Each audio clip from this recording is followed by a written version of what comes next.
Hello, podcast fam. I am thrilled to share some exciting news.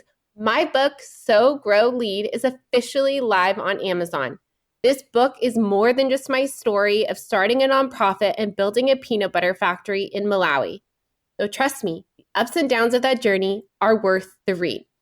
It's also packed with practical strategies to help nonprofit leaders like you tackle challenges with clarity, courage, and a whole lot of heart.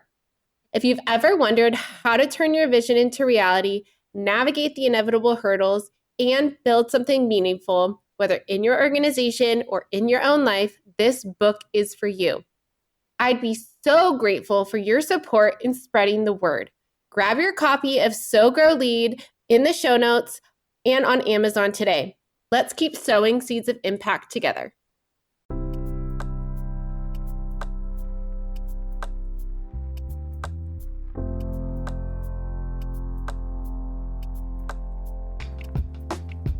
Are you a nonprofit professional who's feeling overwhelmed and burnt out?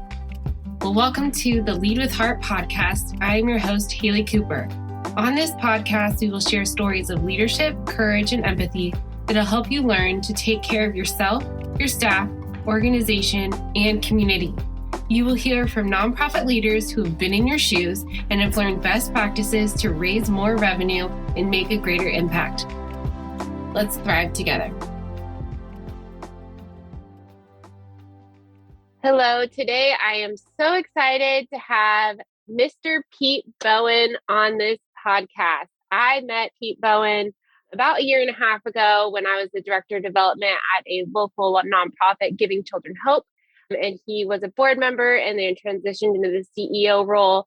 And I really valued his leadership style. And so I'm so excited to be able to talk about that today. But a little bit about Pete. He is a consultant, author, coach, speaker, and the creator of Covenant Leadership, a simple approach to develop good relationships that bring happiness and success in life. He helps companies, government organizations, and individuals develop high-performance leadership and culture.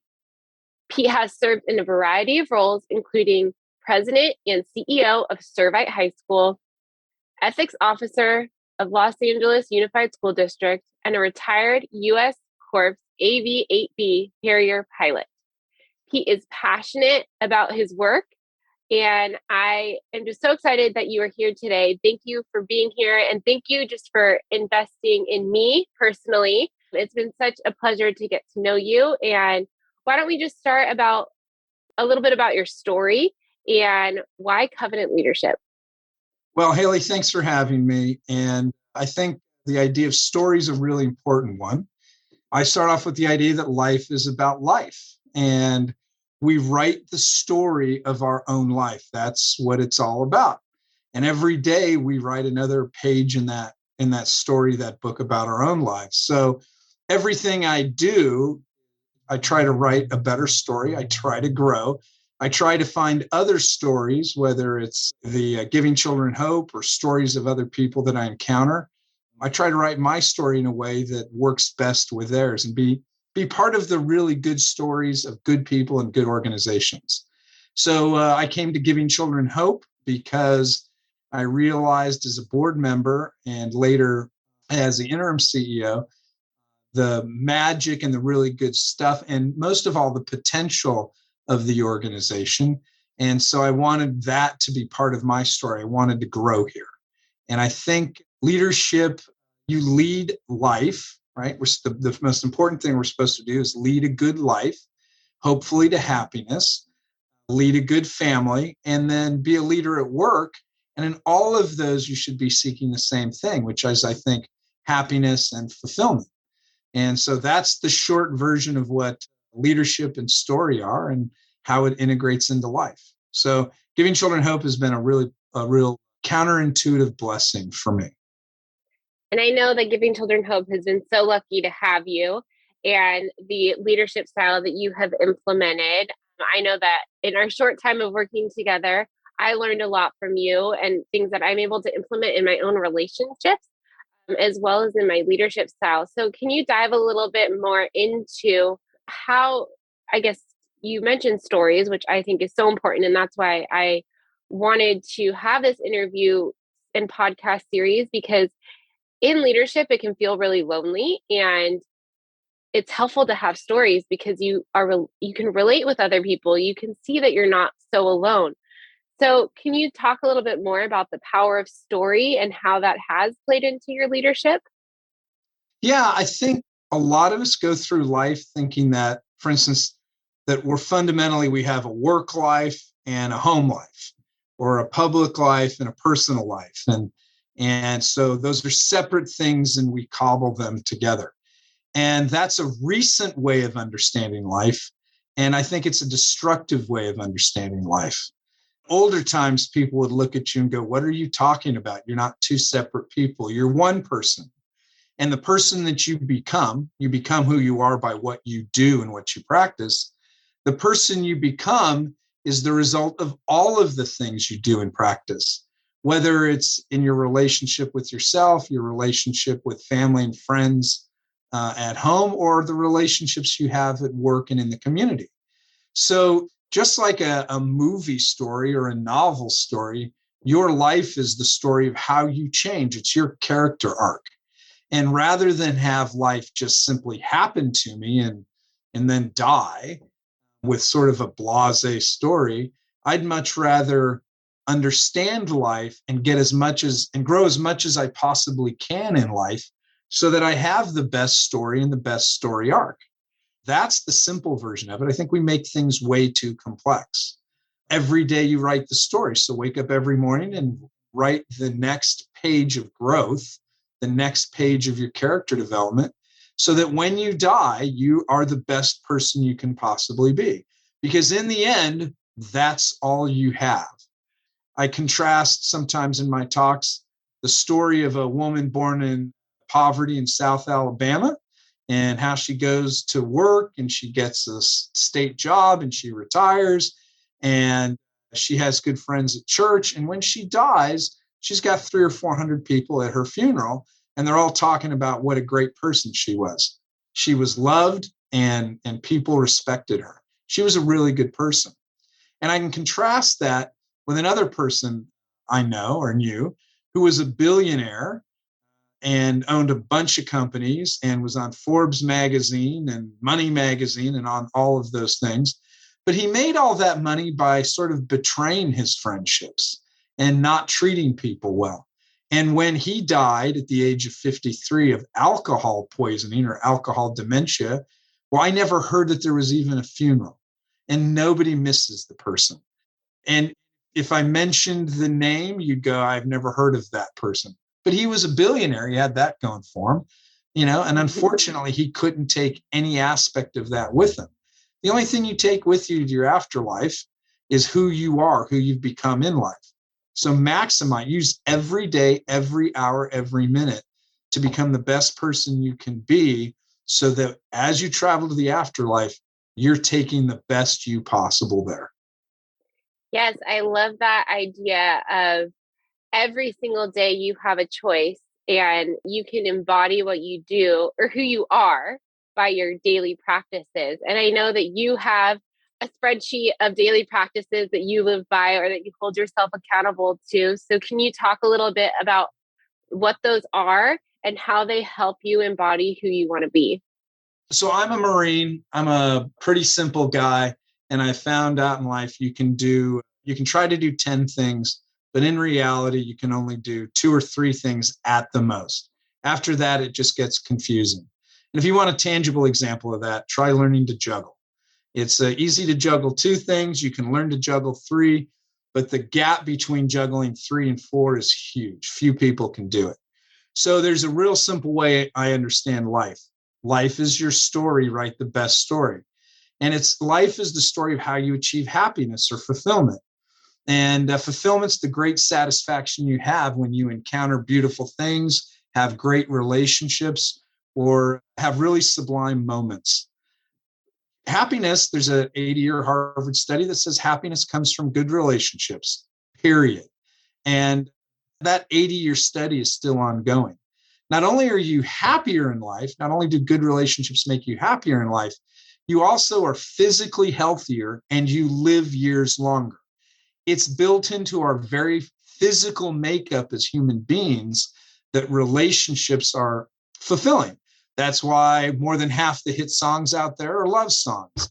That's why the worst way to bully somebody isn't to beat them up, but it's to ignore them, to shun them. That's why the worst place in a prison is solitary confinement, because relationship is really a fundamental part of who we are as human beings. We're even in relationship to ourselves. So happiness comes from good relationships. What builds the best relationships? And it's trust, right? If you want the most powerful, most trusting relationships, you have to build really strong trust and commitment in your people. And let's go back to that rule of threes. What are three things that build the strongest, most highest performance relationships? And those three things are: the more people trust your wisdom, that's the knowledge you get not in the classroom, but the knowledge you get from experience. It's the difference between learning in a classroom that if you press the brake pedal in the car, it'll slow down and stop. That's knowledge about braking. It's the difference between that. But real wisdom is when you press the brake pedal 10,000 times in a heavy car, in a light car, in rainstorms and snow and hot, in lots of traffic and in light traffic. So the more they trust your wisdom, the knowledge that comes with experience, the more they know that you love them. And the deepest love is agape love, the love where you're willing to sacrifice yourself for somebody else, right? So the more they trust your wisdom, the more they know that you love them, and the more they know that you get results. I can trust you to close the deal. I can trust you to make the ask. I can trust you to make the basket at the end of the game. I can trust you to be there when times are really tough for me. The more they trust your wisdom, know that you love them, and know that you get results, the tighter your relationship. And there's three areas of relationship. The first is your relationship with yourself. The second is your relationship with family and friends. And the last one is the relationships you have at work and as a community member, your city, your state, your church, all of those things. So those are three places you can practice seeking wisdom, practicing love, and practice getting results to develop the high trust, high performance relationships that will bring you happiness and they'll bring you success. Because if your clients trust you, they'll give you more business. And if your people that work with you trust you, you'll get more commitment and engagement and higher performance. And if you put those things together, you have an unfair competitive advantage in the marketplace. That's it. That's the whole deal. So my spreadsheet is just, what are the habits I'm currently practicing, currently trying to develop right now in order to become the best person I can possibly be? And there's a little bit of a matrix to it. But some of those include waking up every morning and acknowledging the blessings I have, and looking at every day, starting every day with the idea that I might not just do, I have more than an opportunity to do one random act of kindness. I might be able to find 50 ways to practice love for other people. So every time I consciously, intentionally practice love, I call it 2 wins. The first win is that I've exercised self-discipline, right? Self-leadership, and I'm intentionally practicing it. So that's a win. That strengthens that. And the second one is every time I practice love, I become a more loving person. It literally changes me. As much as lifting a weight in the gym will change your muscles, practicing love changes who I am. So I look for every opportunity to practice love that I can, so that I intentionally develop my self-leadership or willpower, and I'm intentionally developing the love. And every time I practice it on the freeway by letting some knucklehead in the lane, I shouldn't probably use the word knucklehead, but every time I give up a parking space or open a door or greet somebody, it changes who I am, no matter what their response is, whether they're grateful I said something or did it or not. It changes me, and that's enough. Yes, I love that idea of practicing love, because yes, you can give love, but I feel like you receive so much more of it back. For me, my commitment is either if I see someone in the grocery line and I have a lot of stuff and they have a little bit of stuff, I always let them go ahead of me. Always thank the clerk, because they usually are yelled at multiple times a day. So, it's my own fault if I'm in a hurry. So really taking that step back and, being present in the moment and practicing that act of love and kindness, because it just speaks so much volume, and you never know what someone's going through either. So just that practice of love, it just pays so much dividends beyond the person that you're practicing it to, but also to yourself. So I know that you said you obviously you practice it in your relationships at home, you practice it with yourself. Let's talk a little bit about the work that you're doing. I know that you are bringing this covenant leadership model into the work for Giving Children Hope. I know that you've also brought it into the leadership style and how the leaders are implementing it now with their staff. And I know we memorized the mantra of, and maybe I'll get it right: seek wisdom, practice love, get results. Exactly right. There you go. It's instilled in me now. So can you talk a little bit about how you are implementing it into the work that you're doing now? Yeah, I mean, we want it, the organizational culture is simply the character of an organization. People make culture sound like it's really, confusing or mysterious. No, the organizational culture is just like the character of your being. You become what you think and you become what you do. If you're snarky or nasty or you flame other people then that's who you become. You become that person. If you practice love for other people, then that's who you become. If you're intentionally doing things, then that's who you become. So all we have to do in the culture is for the leadership team and everybody to frame everything we think about when we're considering a problem, whether it's an HR problem or how we're going to deal with a client or how we're going to deal with any situation. We always stop and we go, all right, let's frame it into how does this help us seek wisdom, practice love, and get results. So the more intentionally we do that, the more natural it'll be to everything that we do.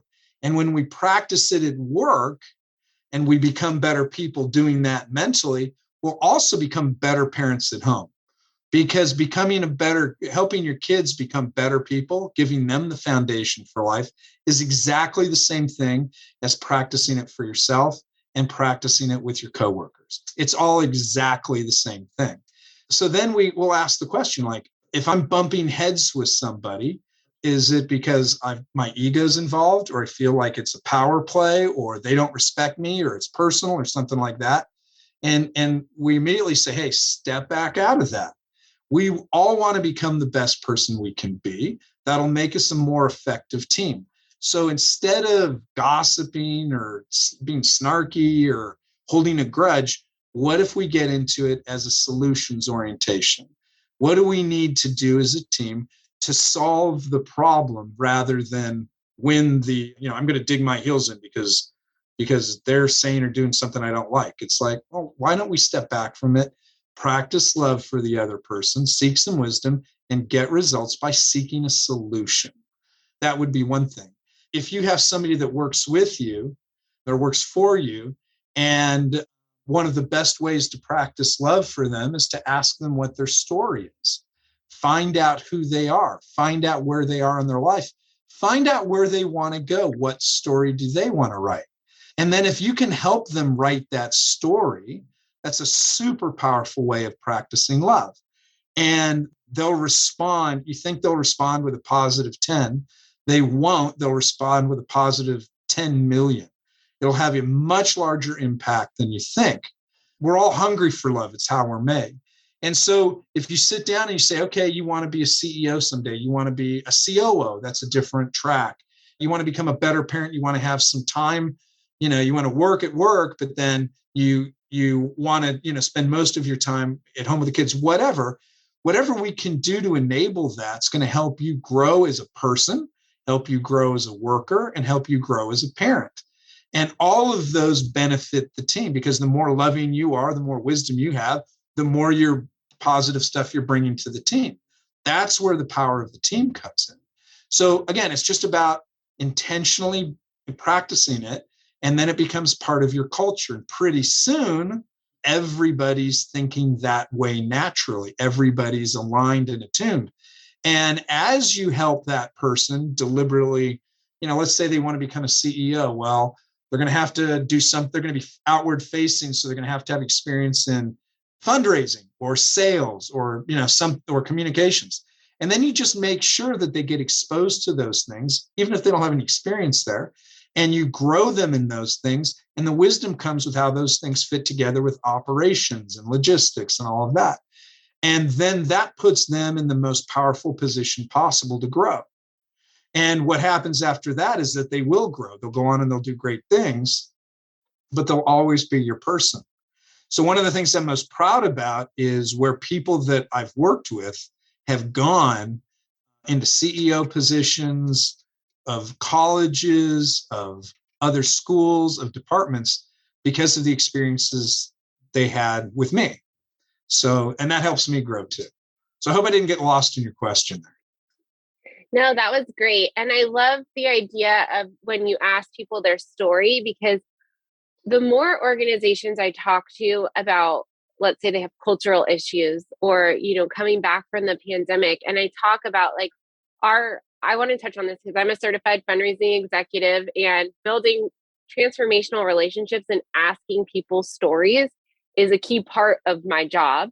And I think a lot of times people do it externally, but they don't do it internally. And that's what I've been finding is when I talk to them, I'm like, well, how do you talk to your donors? How do you talk to your clients? And it's all about asking what their stories are and getting to the root of, for donors, for example, what their passions and interests are. So then you can, communicate towards that and really get them more engaged in your organization and write the story and the legacy that they want to leave through your mission. And so I think that's such an important point, to bring it into your staff, to bring it into your culture, to understand what your staff want, what story they want to write, where they want to go, so that you can lead them on that path and help them grow in that area instead of, just treating them like a transactional relationship. Your staff are the most important people that are a part of your mission. They help it drive and grow and raise the money, help your clients. And so that's where we need to invest, is in our staff, and definitely through that trust-based relationship. And I know that was something that I so valued from you, is you asked me what my story was, you asked me where I wanted to go, and then helped me set out that course of how to get there. And we're not working directly together, right? But I'm still interested in helping you in whatever ways that I can. So I think your insights there are great. And I think you can take them I think there's a couple of other steps you can take there. One is if you're always seeking the story about another person, number one, it's a great way to start conversation. A lot of people have fear about, how do I start a conversation? And if you find out their story and what they're concerned about, whether it's at work or in life, and what they like to do, you're learning about the other person. And that helps you grow because you're practicing love and doing that. So you're growing. A second thing is that as you get older, you're going to find out, you're going to run across people again in different phases of life. So you may be talking to somebody today about something, and where they are doesn't exactly align with what you're raising money for or selling. Okay, that's fine. They're just as important to listen to and get their story, because again, it changes you. And because when you run into them in the future, you may be aligned on things, and surprisingly so. And when that alignment comes, the fact that you've remembered their name or had that experience will come back at least tenfold, if not 100-fold. So I've helped families out of the blue when I was at Certified High School with things. And now 10, 12, 15 years later, I'm coming across these young men and I'm coming across their families, and we connect in really powerful ways that you would have never anticipated. And they help in ways that, it comes back 100-fold. So you can never invest too much into really practicing love for other people by asking their story, by asking, what's got them worried today, and by asking, what are they focused on today, what growth area, and by asking what they like to do. I've learned a lot about racing cars in the desert and salmon fishing on the American River and puzzles. I mean, and so I've grown in all of those areas, and I've always gotten much more out of that than I've ever given people, and I'm grateful for that.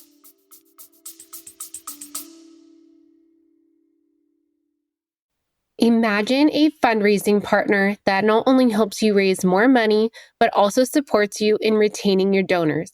A partner that helps you raise funds both online and on location so you can grow your impact faster. That's DonorBox, a comprehensive suite of tools, services, and resources that give fundraisers just like you a custom solution to tackle your unique challenges, helping you achieve the growth and sustainability your organization needs, helping you help others. Visit donorbox.org to learn more. Yeah, I love that. I love the idea of practicing love and really extending it to people and through asking questions, which I think is super important. So you talk about how you invested in these families, and so can you give me some more examples of we've talked about seeking wisdom, we've talked about practicing love. Let's talk a little bit about the get results part. How have you really seen this leadership style or the act of practicing love consistently enable you or whatever team you're investing in get those results? Well, if you've ever been, I think it's built into the way we talk about it. If you seek wisdom and you practice love, you've got the best chance to get results. So if you've ever been on a sports team or a work team, you know how important commitment is from the team members, right? If you have a deeply committed team that's willing to push themselves, the impact you're going to have is at least 10 times what a marginally engaged team is going to do, right? And so the more commitment you get from those people, which is based in trust, the better your team's going to perform and the better you're going to get results. And that's why the agape love is so important. There's three ways to do relationships. You've mentioned one, transactional relationships, right? The company pays the employee as little money as possible to get as much work as possible. The employee wants as much money as possible for as little work as possible. And what's good for one is bad for the other. And that's a transactional relationship, and it's low trust, low commitment, low performance. If you put it under pressure, it shatters.